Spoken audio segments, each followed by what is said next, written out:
Elon মাঝরাতে অফিসে বসে থাকতেন, অনেক সময় কেঁদে ফেলতেন। একটা সাক্ষাৎকারে তিনি বলেছিলেন, 2008 সালে আমি এতটাই ভেঙে পড়েছিলাম যে বন্ধুদের কাছ থেকে টাকা ধার করে খাবার কিনতে হয়েছিল। স্পেস এক্স এর কাছে তখন মাত্র একটা রকেট লঞ্চের টাকা বাকি, একটা। আর যদি এটাও ব্যর্থ হয় তাহলে সব শেষ।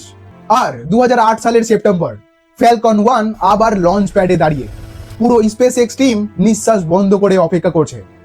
রকেট উঠলো, 1 সেকেন্ড, 10 সেকেন্ড, 1 মিনিট, আর রকেট এবার থামলো না, আর ধ্বংসও হলো না। এটা সোজা আকাশ ভেদ করে উঠে গেল সফলভাবে। পুরো অফিসে আনন্দে সবাই কাঁদতে শুরু করলো, মানুষ একে অপরকে জড়িয়ে ধরছে। ইলন মাস্ক নিজেও চোখের জল আটকাতে পারেননি। এটাই ছিল সেই মোড় যা সবকিছু বদলে দিল।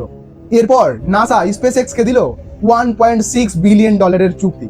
টেসলা কোম্পানি আবার নতুন বিনিয়োগ পেল, মডেল এস বাজারে এলো, আর ধীরে ধীরে বদলে যেতে শুরু করলো পুরো গাড়ির দুনিয়া। আর সেই মানুষ যে একসময় খাবারের টাকা ধার করত, সে হয়ে গেল পৃথিবীর সবচেয়ে ধনী মানুষ।